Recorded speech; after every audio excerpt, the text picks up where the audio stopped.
Hey y'all, B-Dog Jr. back with you. I got something special for y'all tonight. I know I say that all the time, but it's really special tonight. So here we go. I'll show you in a minute.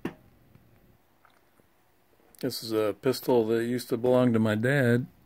It's a Llama Micromax 380. Chambered in that 380 caliber there. The smaller bullet on the right. The one on the left is a 45 caliber. And that's what you would find in most 1911 style pistols, is the 45 round. Used to not be a whole lot to choose from in the 380 as far as what type of ammo that you could buy, but now there's pretty good selection here that you can choose from these days. Everything from like 70 grain, I believe, or even maybe even lighter, down to 50 or 60, all the way up to 100 grain. And these buffalo bores are supposed to be 380 auto plus P and 100 grain, hard cast lead. But everybody that knows anything about ammunition will tell you there's no such thing as plus P in 380, but I guess buffalo bore begs to differ on that. This gun is unloaded. I'll drop the magazine out.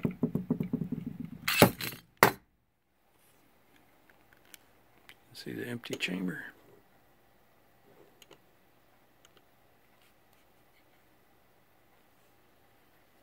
What's going on with this phone? Picture keeps jumping. See the serial number on there.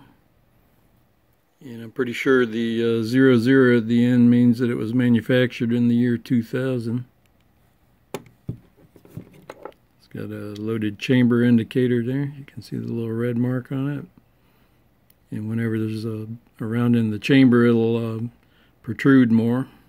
Be able to see more of the red. Sights are pretty crappy. It's little iron sights that's dovetailed on the rear. You could actually put a night sight on the rear, but there's no way to change the front one, I don't believe. Looks like it's molded on there. I'll put you guys on the selfie stick here and we'll break it down and show you guys what the inside looks like. The barrel and recoil spring assembly. It's pretty similar to a full-size 1911.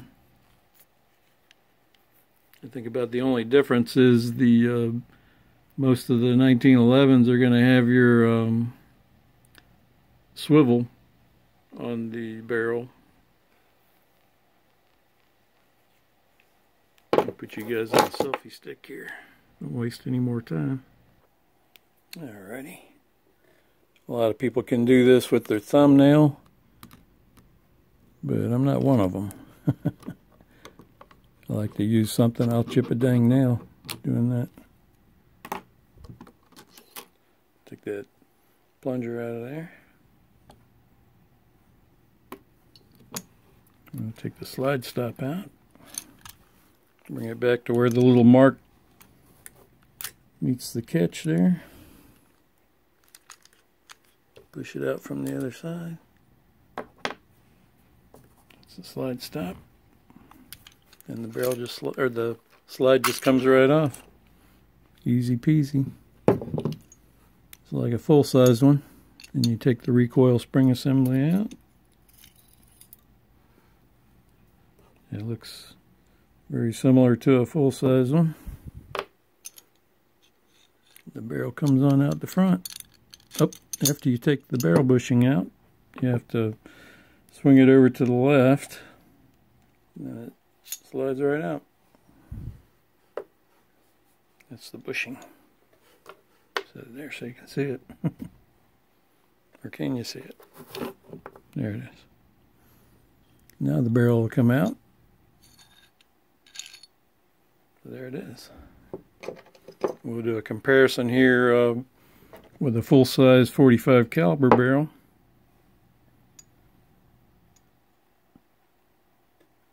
can see the rifling in there, I believe. Put some light on the subject. Light fell over.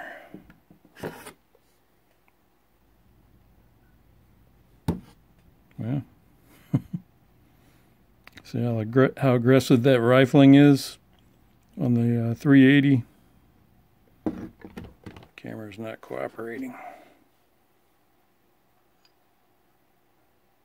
Now you can see it a little bit. It's got some pretty aggressive rifling in it compared to the 45 and most other pistols. There you can see it pretty good now.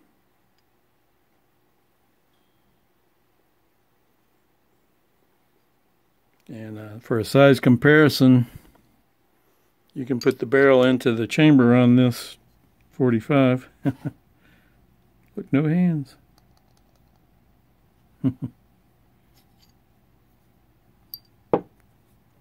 Here it is from the other end. Oh, you can see the rifling real good now. Yeah. And I'll show you guys the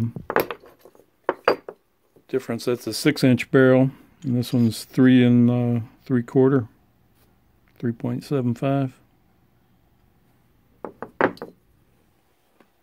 And I'll show you guys the recoil spring from the 45. Quite a bit bigger compared to the 380.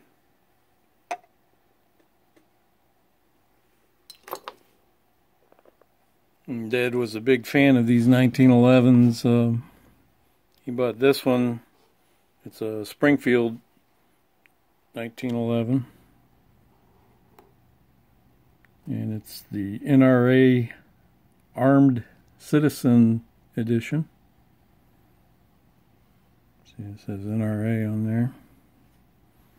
So essentially it's about a probably a $700 or $800 gun that costs $1,200 because it says NRA on it.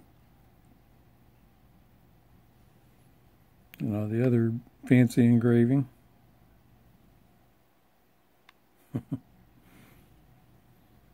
I wanted some wood grips for it, and I saw these laser grips. They were on a clearance from Crimson Trace. I think I wound up paying 180 or 175 bucks for them, direct from Crimson Trace, because I had to send one of my other lasers in for warranty, and they weren't able to fix it.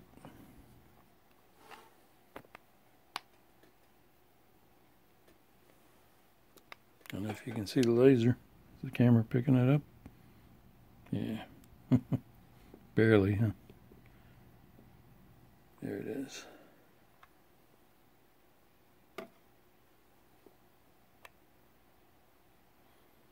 Doesn't pick up the laser too well for some reason. Anyway, I guess Dad was a big fan of these 1911s. And I think he used to carry one in the Navy on board aircraft whenever he was aircrew member on P-3 Orions. That's a 4-engine turboprop submarine hunter, and P-2V Neptunes.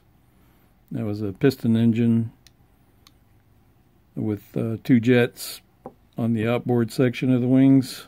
That was also a Hurricane Hunter, the older versions. But I think that's why he liked 1911s, was because he actually used them in his military service. I kind of like the Berettas, the M9 Berettas that the Army uses, or used to use. They've upgraded now. They're using Sig Sauers now. I think the new Sig Sauer that the Army is using is the M17, and I think it's still in the A model.